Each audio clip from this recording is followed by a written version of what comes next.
안녕하십니까. 한국보건사연구원의 장인수입니다. 저는 이제 그 소속기관에서 그 지역 인구 분석을 중심으로 이제 연구를 수행하고 있고, 이렇게 뜻깊은 자리에 초대해 주셔서 감사드립니다. 광주광역시 인구 변동 특성과 이제 향후 정책 방향에 대해서 이제 말씀을 드리고자 하는데, 우선 목차는 이제 다음과 같고요. 기본적으로 이제 그 이원도 박사님께서 이제 굉장히 심도 있게 말씀해 주셔서 저는 뭔가 이제 이 광주광역시에서 일어나고 있는 어떤 그런 지금 현재 어떤 일이 일어나고 있는지 좀 그런 측면에서 또 관련해서 뭐 현안이나 향후에 이제 연구 문제 도출이나 이 정책 방향을 어떻게 가져가면 좋을지에 대해서 조금 그런 측면에서 좀 말씀을 드리고자 합니다. 관련해서 이제 제가 작년에 인천광역시 인구정책 종합계획 수립 연구를 참여를 했는데 책임으로 참여를 했는데 그때 이제 생각했던 어떤 그런 바도 같이 좀 말씀을 드리도록 하겠습니다.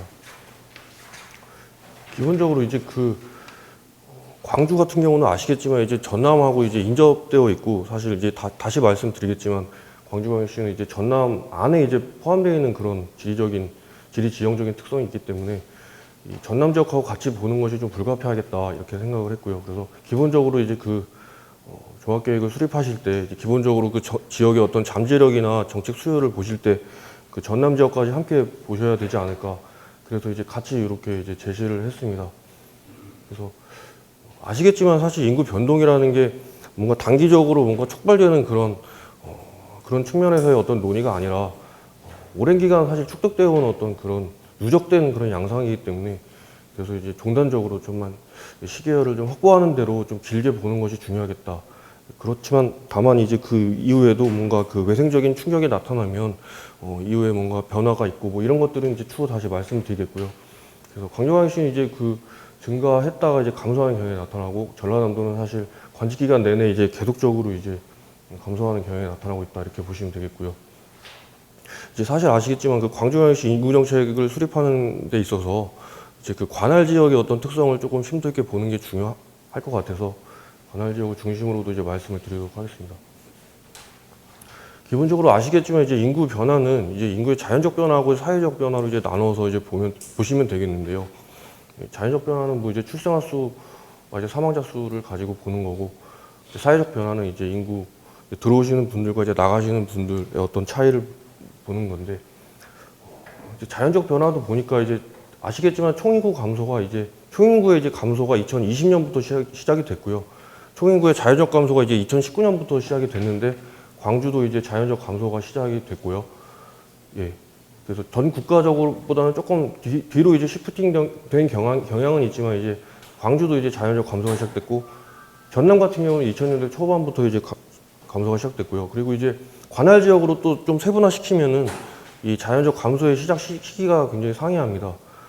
그럼에도 불구하고 사실 중앙정부가 지역 인구 감소에 이제 본격적으로 대응한 건 이제 아까 말씀해 주셨지만 뭐 인구 감소 대응, 인구 감소 지역이라든가 관심 지역, 뭐 지방선거 대응 기금 이게 사실은 2021년도부터 나왔는데 굉장히 그 시기의 어떤 적기냐를 생각해 봤을 때 조금 아쉬운 부분이 없지 않아 있죠.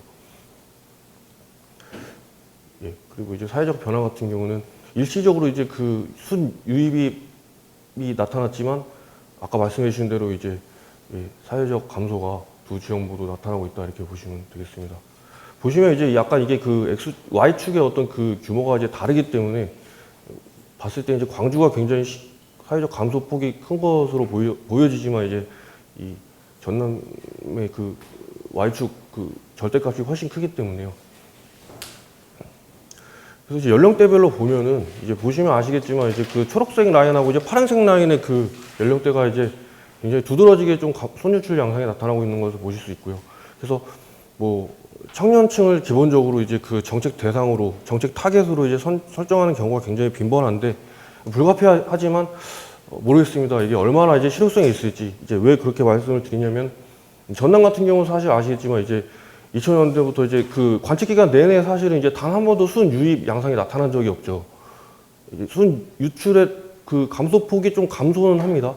다만 이제 0보다는 계속 작은 특성이 나타나기 때문에 그렇다고 해서 이 전남 지역에서 청년층의 어떤 순 유출 완화라든가 순 유입을 도모하기 위한 어떤 정책을 안 한 건 아닌데 정책의 실효성 측면에서는 사실 비판의 여지가 없진 않다 이렇게 보시면 되겠습니다. 그렇기 때문에 이제 청년층만 기본적으로 그 정책 대상의 어떤 타겟으로 보는 것이 과연 합리적일 것인가에 대한 어떤 그런 논의도 좀 생각을 해봐야 될 것 같습니다. 사례 지역을 이제 보시면은 이제 뭐 제가 그냥 이제 잘은 모르지만 대표적으로 뭐 이제 광주와는 광산구와 이제 전남 고흥군으로 나눠서 봤는데, 광산구는 이제 보시면 이제 계속 자연적 증가가 나타나고 있었는데, 이제 최근에 이제 조금 이 갭이 굉장히 줄면서 아마 이제 조금 거의 데드 크로스에 가깝지 않을까 싶고요. 고흥군 같은 경우 이제 그 관측 기간 훨씬 이전부터 이제 시작이 됐죠. 그래서 이런 식으로 이제 굉장히 상이한 어떤 특성이 나타나기 때문에 이 관할 지역 간의 어떤 그런 그 차이도 조금 심도 있게 볼 필요가 있겠다. 이런 부분들을 좀 빠르게 넘어가도록 하겠습니다. 그리고 이제 광산구와 이제 해남군 같은 경우도 두드러지게 뭔가 연령대별로의 어떤 그 차이가 좀 명확하게 나타나는 경향이 있고요. 다만 이제 그 광산구를 이제 사례 지역으로 들었지만, 이제 나중에 말씀드리겠지만, 최근에 그 동구 지역이 조금 그 외생적인 개입으로 인해서 인구 유입도 들어오고 여러 가지 뭐 주거 지역도 조금 활발하게 지원이 되고 있고 뭐 이런 여러 가지 외생적 충격으로 인해서 조금 다른 양상이 나타나고 있는데, 그런 부분들도 추가적으로 이제 최근 그 인구 동향으로서는 고려할 필요가 있을 것 같습니다. 그래서 이제 여기서 말씀드리겠지만, 이 관측 기간을 이게 좀 상이하게 이렇게 좀 나눴을 때는 양상이 좀 다른 거죠. 그러니까 이제 동구는 사실 아까 말씀드린 대로 말씀해 주셨지만, 이제 광주시에서 광주광역시의 어떤 그 인구 감소 지역, 관심 지역에 포함되는 그런 지역이고, 지방소멸 대응 기금을 수혜받는 지역이지만, 최근에는 이제 인구가 좀 증가하고 있거든요. 다른 지역들은 이제 감소하고 있는 지역들도 있고, 그래서 이게 인구 감소 지역이 명확하게 이제 인구 감소 지역이라고 단언하기 어렵다. 그러니까 이제 말씀드리고 싶은 거는, 기본적으로 이제 인구 변동이라는 게 굉장히 비가역적인 특성이 농후하기 때문에 뭔가 외생적인 개입으로 뭔가 변화될 수 있는 소지가 그렇게 많지는 않지만, 광주광역시는 이례적으로 뭔가 그 정책 추진에 따라서 조금 달라질 개연성을 보여주고 있다. 그래서 이런 측면에서는 정주 여건을 개선하는 어떤 그런 거시적인 사회 구조적인 측면을 좀 바꾸는 측면에서의 논의도 함께 이제 고려가 돼야 되겠다. 그런 것들이 이제 그 인구정책 종합계획 수립하실 때 비전이나 목표나 그 추진 체계에 좀 담으실 필요가 있겠다, 이런 생각을 하게 됩니다. 장래 인구 추계는 이제 뭐 넘어가도록 하겠습니다. 기본적으로 이 부분은 잘 아시는 부분이고, 이제 광주광역시에서 2017년도에 나온 얘기를 정리한 거고요. 다른 어떤 지역과 이제 뭐 크게 다르지 않기 때문에 넘어가도록 하겠습니다. 관련 함의에 대해서 말씀을 드리고자 하는데, 사실은 이제 기본적으로 이제 뭐 출생아 수를 진단하거나 뭔가 그러니까 지역의 어떤 차별 출산력을 진단할 때 이제 뭔가 뭐 합계 출산율을 많이 쓰시는데, 합계 출산율 같은 경우는 사실 맹점이 많은 그런 지표로 조금 이해가 될 필요가 있을 것 같습니다. 그래서 왜 그러냐면은, 합계 출산율이 증가하지만 이제 실제 출생아 수는 감소하는 그런 구간들이 나타나는데, 이게 이제 왜 그런가 봤더니, 예를 들어서 이제 뭐 전남이나 경북이나 이제 광주도 이렇게 이런 지역들이 이런 지점들이 좀 나타나고 있거든요.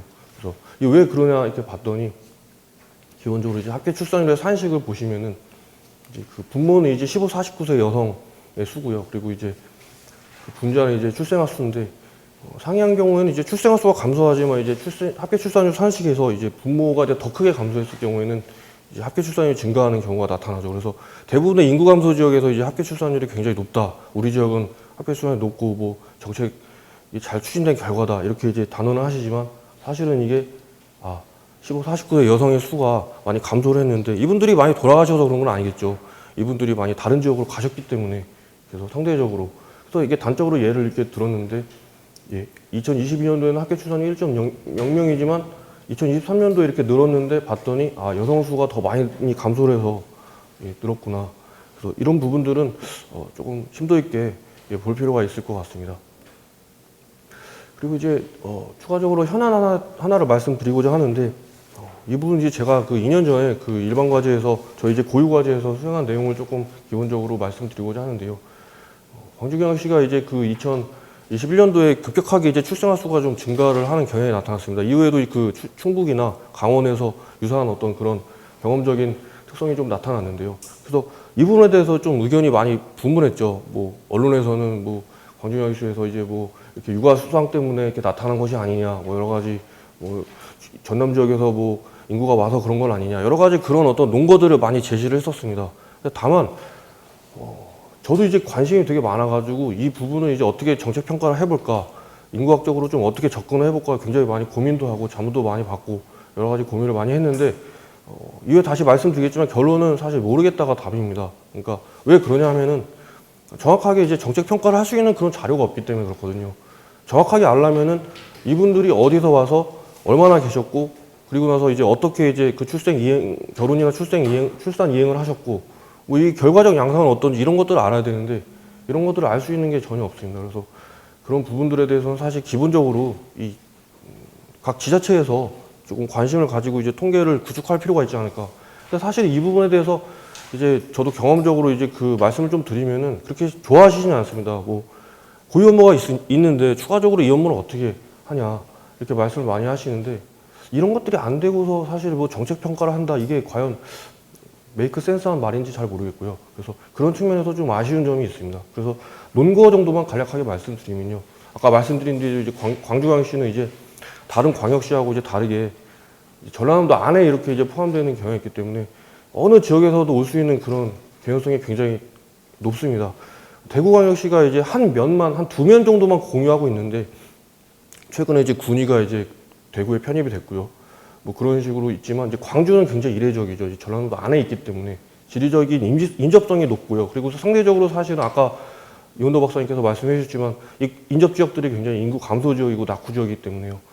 그런 측면에서 이제 지리적인 인접성으로 인해서 인구 유입의 가능성이 높다. 그래서 봤더니 한 최근에 한 3, 4년 전, 한 2, 3년 정도부터 보니까 그 다른 그러니까 전남 지역으로부터 이제 오는 그런 인구가 굉장히 많았다. 유독 좀 많지 않습니까? 그러니까 이런 것들은 좀 논거로 제시할 만한 어떤 그런 특성이 될 수 있겠죠. 그래서 이제 5세 단위로 봤더니 특히 이제 이 가입 여성 이 연령대가 특히 높았다. 다른 연령대에 비해서. 그러니까 이런 것들도 하나의 논거가 될 수 있을 것 같고요. 자치구별로 봤더니 출생아 수가 늘었던 지역은 또 이런 20에서 44세 여성의 이제 남성과 여성의 순이동 양상이 좀 두드러지게 높았다. 그렇다면 이제 논거로 제시할 만은 한 거죠. 그렇지만 이제 왜 그런지는 정확하게 모르겠다가 이제 답일 것 같고요. 그래서 이제 저는 이제 말씀드리고 싶은 거는 인근 지역으로부터 이제 광주 지역으로 오는 그런 전입 인구, 특히 이제 젊은 층의 어떤 인구 규모가 이제 증가했을 개연성만을 이제 생각할 수 있겠다. 그리고 상대적으로 다른 지역에 비해서 정주 여건이 조금 좋기 때문에 그런 측면에서 이제 일시적인 어떤 특성이 아닌가. 아마 저는 이제 뭐 외람되지만 여기 계시는 분들이 훨씬 더 잘 아시지 않을까 이 부분에 대해서는. 저는 이제 사실은 광주에 거주한 적도 없고 잘 모르기 때문에 이제 제3자의 입장에서 어떤 집계 자료나 다양한 자료를 통해서만 보는데 여러분들께서 훨씬 더 잘 아시지 않을까 싶습니다. 그래서 굉장히 정교한 분석이 아니라는 점에서는 제한적인 논의지만 이런 부분은 사실은 그 인구정책 종합계획을 수립할 때 필히 좀 다뤄봐야 될 어떤 쟁점이 아닐까 뭐 이런 생각을 하게 됩니다. 그래서 뭐 우리 지역에서 이제 출산 지원금을 많이 준다. 그래서 이제 일시적으로 출생아 수가 증가했다. 이렇게 이제 말씀들을 많이 하시지만 이게 과연 정말 맞는지에 대해서 좀 심도 있게 볼 필요가 있고 그런 측면에서 이제 안 되는 부분이 뭐냐. 지금 취약한 부분이 뭐고 좀 미비한 그런 지점들이 어디냐. 이런 것들에 대해서는 조금 확실하게 알 필요가 있지 않을까 이런 생각을 하게 됩니다. 그래서 이제 연구 문제 도출하고 향후 정책 방향 간략하게만 말씀드리겠습니다. 기본적으로 이제 아시겠지만 저출산 고령사회 기본 계획이 이제 어떤 대표적인 이제 그 중앙정부의 인구정책 그 기본 종합계획 꾸러미죠. 그래서 이 부분을 이제 간략하게 말씀드리면 2005년도에 이제 기본법이 제정되고 2006년도부터 이제 5개년 기본 계획이 이제 추진이 되고 있는데 사실은 그 지역 인구 감소가 그 1990년대 훨씬 이전부터 이제 시작이 됐는데도 불구하고 중앙정부의 어떤 그 지역 인구 감소 대응은 이제 2018년도에 3차 저출산 고령사회 기본계획의 정책 로드맵을 바꾸면서부터 이제 나왔습니다. 그러니까 그 이전부터는 사실 이 지역 인구 감소에 대한 내용이 전무했습니다. 그래서 좀 굉장히 이게 과연 적기이냐에 대해서는 좀 아쉬움이 좀 있고요. 그리고 사실 이 부분에 대해서 조금 추가적으로 말씀드리고 싶은 건 뭐냐면은 이 이제 4차에서도 뭔가 지역 상생 기반 구축이라는 어떤 기조를 통해서 그 사업들을 조금 얘기를 하고 있지만 사업을 뭐 시범적으로 추진한다든가 뭐는 도입을 검토하다든가 이런 것들이 이제 사실 사업의 내용이거든요. 그래서 본격적으로 추진하는 그런 내용들은 없어서 아직까지도 지금 본격적인 어떤 중앙정부의 어떤 대응 측면에서는 잘 모르겠습니다. 어느 정도 이제 관심이 있고 적극성이 있는지 좀 아쉬운 부분이 있다 이렇게 이제 말씀을 드리고요. 아까 말씀드린 대로 이제 3년 전에 그 인구 감소 지역이 지정되고 이후에 이제 18개 관심 지역이 추가적으로 이제 지정이 됐고요. 사실 이 부분은 이제 그 행안부에서 인구 감소 지수를 이제 공개를 안 하고 있기 때문에 이제 정확하게 어떤 기준에 의해서 이제 지정이 됐는지 이 지역 안에서도 사실은 조금 논점들이 있습니다. 그러니까 뭐냐면은 일부 지역은 사실 인구가 증가하는 지역도 있거든요. 근데 이제 인구 감소 지역에 포함됐단 말입니다. 어떤 측면에서 이제 그러니까 인구 감소 지역이 아니라 사실은 지방소멸 대응기금 수혜 지역이 아닐까 뭐 이런 생각을 좀 하게 되고요. 이건 전적으로 이제 제 사견입니다. 예, 이 부분은 이제 넘어가도록 하고요. 그래서 이제 2022년도부터 이제 이렇게 차등적으로 투자 계획서를 평가해서 차등적으로 배분을 하고 있고요. 그리고 이제 아까 말씀해 주신 그 생활인구 관련해서 이제 행안부에서 작년 2월에 지역 그 협의체에서 이제 최초로 이제 얘기를 했는데 생활인구 관련 5대 공모 사업을 이제 제시를 했습니다. 그래서 두 지역 살아보기, 뭐 워케이션, 로컬 유학, 뭐 은퇴자 공동, 뭐 청년 복합 공모 이런 식으로 이제 만들었는데 이 부분은 여러분들께서 훨씬 잘 아시겠지만 사실 행안부에서 최초로 뭔가 새롭게 뭐 얘기한 게 아닙니다. 지역에서 계속 하고 있던 것들을 좀 정제해서 이제 표현해서 이제 공모를 하겠으니까 이제 지원해라 이런 식으로 이제 공모 사업 형태로 이제 추진하고 있는 건데요. 얼마나 이제 그 실효성이 있는지는 잘 모르겠습니다. 이제 왜 그러냐면은 사실 실효성이 있으려면은 이제 사실 인구 감소 지역이 그 인접 지역으로부터의 어떤 그 인구 유입이 아니라 수도권의 인구를 좀 유입시키는 어떤 그런 논의가 좀 나와야 되는데 사실 그렇게 하기가 굉장히 쉽지 않지 않겠습니까? 예, 수도권은 굉장히 멀고 하니까 상대적으로 그 오시는 분들도 없고 그래서 그런 측면에서 사실 이 광주광역시의 어떤 인구정책 종합계획을 수립함에 있어서 뭔가 그 인접 지역의 어떤 그 인구 동태도 중요하지만 구체적으로 이제 그 수도권의 인구를 어떻게 유입시킬 건지에 대한 어떤 그런 전략도 좀 나오면 어떨까 예, 그런 생각을 좀 하게 됩니다. 예, 그래서 이제 기본적으로 그 경험적으로 각 지자체에서 이제 인구정책 종합계획을 뭐 수립하시고 뭐 추진하고 뭐 5개년 단위, 뭐 3개년 단위 이런 식으로 이제 추진하고 계시는데 기본적으로 이제 앞에는 굉장히 장황하게 뭔가 그 이제 사회 구조적인 측면을 복합적으로 접근을 해서 뭐 그 도민의 역량을 총체적으로 결집을 해서 뭐 이런 식으로 이제 말씀하시지만 이제 뒤에는 사실은 거의 프로그램 중심의 어떤 사업이 좀 대부분이거든요. 그럴 수밖에 없는 여러 가지 여건들이 많이 있을 것 같습니다. 뭐 기본적으로 이제 거시적인 굉장히 큰 사업들은 사실 그 시 차원이나 도 차원에서 굉장히 추진하기가 쉽지 않죠. 그렇기 때문에 매칭 사업으로 추진하고 있고 이제 그럼에도 불구하고 사실은 이런 측면을 모니터링이라도 해야 된다. 그런 측면에서 조금 예, 그러니까 이제 예를 들어서 뭐 저출산 정책을 예를 들면 프로그램 중심에서 뭐 수혜자들에게 주는 직접 지원의 여러 가지 다양한 사업들을 추진하고 계시지만 어떤 그 중앙정부의 기조와 이제 발맞춰서 이제 광주광역시의 어떤 그 사회 경제적인 측면은 어떤가 뭐 이런 측면에서 조금 관할 지역 간의 어떤 격차는 어떤지 뭐 이런 식의 어떤 그 시정 방향과 이제 좀 맞물리는 어떤 그런 논의가 좀 같이 나와야 되지 않을까 싶습니다. 그리고 이제 그 말씀드리고 싶은 게 사실 경험적으로 여러 지역들을 이제 찾아뵈면서 이제 말씀드리는 건데 그 지역의 이제 인구 동태는 사실 그 중앙정부나 그 통계청이나 뭐 각 부처에서 잘 아는 게 아니지 않습니까? 그 광주광역시 인구 동태는 당연히 광주광역시에서 제일 잘 아시는 거기 때문에 그런 측면에서 이제 우리 지역에서는 도대체 어떤 일이 일어나고 있는지 그게 과연 그게 얼마나 반영되냐에 따라서 이 인구정책 종합계획의 수립의 어떤 성패가 좀 좌우되지 않을까 이런 생각을 좀 하게 됩니다. 그러니까 집계 자료로 이렇게 제가 아까 굉장히 개괄적으로 보여드린 그런 집계 자료의 수준이 아니라 뭔가 마이크로 자료를 좀 활용하고 시기별로 또는 공간적 특성별로 어떻게 달라지는지 아까 이제 박사님께서도 말씀 많이 해주셨지만 그 지역에서 이제 일어나고 있는 일들은 기본적으로 포착하고 반영돼야 되지 않을까 이런 생각을 좀 하게 되고요. 그래서 이제 기본적으로 그 아까도 말씀드렸지만 집계 자료로 굉장히 개괄적인 어떤 인구 동태 개관을 보기 때문에 이런 측면에서는 사실은 모르겠습니다. 그 광주광역시에 이제 지금 이 순간에도 일어나고 있는 여러 가지 인구 동태를 얼마나 포착을 할 수 있을까. 그러니까 제가 이제 뭐 경험적으로 말씀드리지만 우리가 보는 것들은 뭔가 이제 그 빙산의 일각이 아닐까. 그 수면 아래에 있는 어떤 그런 굉장히 보이지 않는 그 인구 동태의 특성들이 굉장히 많지 않을까. 그걸 얼마나 이제 더 구체적으로 보냐가 이제 또 관건이 될 것 같습니다. 그런 측면에서 기본적으로 이 통계청에서는 그 지방 지표를 이제 집계를 하고 정리를 해서 이제 공개를 하고 있지만 그마저도 사실은 그렇게 정책 평가를 함에 있어서 어느 정도 이제 활용성이 있는지 잘 모르겠습니다. 그런 측면에서 예를 들어서 이제 광주광역시에서 추진하고 있는 정책을 평가한다. 그러면 이제 기본적으로 그 정책 평가를 위한 어떤 자료가 좀 구축이 돼야 되지 않을까. 그런 측면에서의 어떤 논의도 좀 담아주셨으면 좋겠다는 생각이 들고요.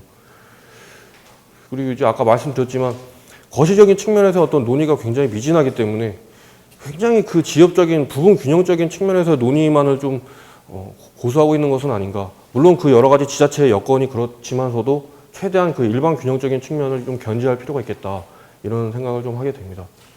그래서 기본적으로 이제 그 어떤 계속 짚어주시는 어떤 그런 수도권, 비수도권 간의 어떤 격차, 또 뭐 GRDP 인구 규모부터 시작해서 정규직, 비정규직의 뭐 노동시장의 어떤 이중 구조라든가 뭐 이런 측면에서 어떤 사회적 양극화 논의도 이 광주광역시도 사실 예외가 아니기 때문에 이런 측면에서 함께 좀 고려를 하실 필요가 있지 않을까 이런 생각을 좀 하게 되고요. 그래서 기본적으로 이제 뭐 아시겠지만 시정 방향과 이제 얼마나 이제 부합이 돼야 되냐 이게 이제 비전이 돼야 될 것 같고요. 이제 목표도 거기에 부합돼서 이제 브릿지를 통해서 이제 나와야 될 것 같고요. 그래서 과연 이제 전체적인 인구 규모 증가를 이제 도모할 것이냐 아니면은 청년 인구의 유입이나 유출 방지를 이제 중점 과제로 세울 것이냐. 사실은 광주광역시는 베이비 부모의 어떤 그 귀환도 조금 양상에 좀 나타나는 특성들이 좀 있었습니다. 이것도 사실은 굉장히 그 거시적이고 객관에 그치는 수준이지만 관할 지역별로 어떤 특성이 나타나는지 그래서 청년과 베이비 부모를 2A로 가져가는 그런 정책도 좀 중요하지 않을까. 그리고 이제 청년 유출만을 고려하는 것이 아니라 이제 남아 계시는 분들의 어떤 정주 여건 개선도 당연히 고려가 돼야 되는 부분이고요. 이것도 사실 지역별로 굉장히 차등적이죠. 그래서 가장 중요한 거 이제 정책 수요하고 정책 추진 여건을 진단하는 것이 중요할 것 같고요. 그리고 아까 말씀드린 대로 이제 광주의 그 특성이라는 게 아이덴티티 같은 특성이 사실은 그 지리적인 인접성 특성이기 때문에 그 인접 지역 간의 어떤 인구 변동 특성도 같이 봐야 될 것 같고요. 그리고 이제 모르겠습니다. 그 광주의 시정 방향은 얼마나 이제 지역 간의 격차를 뭐 완화시킬 것인지 양극화 특성은 얼마나 보시는지 모르겠지만 참고적으로 말씀드리면 인천광역시는 그 지역 관할 지역 간의 인구 격차, 뭐 지역 간 경제력 격차의 완화를 굉장히 신경을 많이 썼습니다. 그래서 그런 측면에서 좀 목표나 그 관련 과제들을 많이 제시를 해드렸는데 그런 측면에서 이제 그 시정 방향도 같이 고려할 필요가 있겠고요. 아까 말씀드린 대로 인접 지역에서 이제 인구를 유입시키는 것은 사실 정말 의미가 없죠. 그래서 수도권의 어떤 인구를 유입시키는 방향을 조금 더 심도 있게 좀 차별성 있게 담아주시는 어떤 그런 논의가 나와야 되지 않을까 이런 생각을 하게 됩니다. 이 논의로 마치겠습니다. 감사합니다.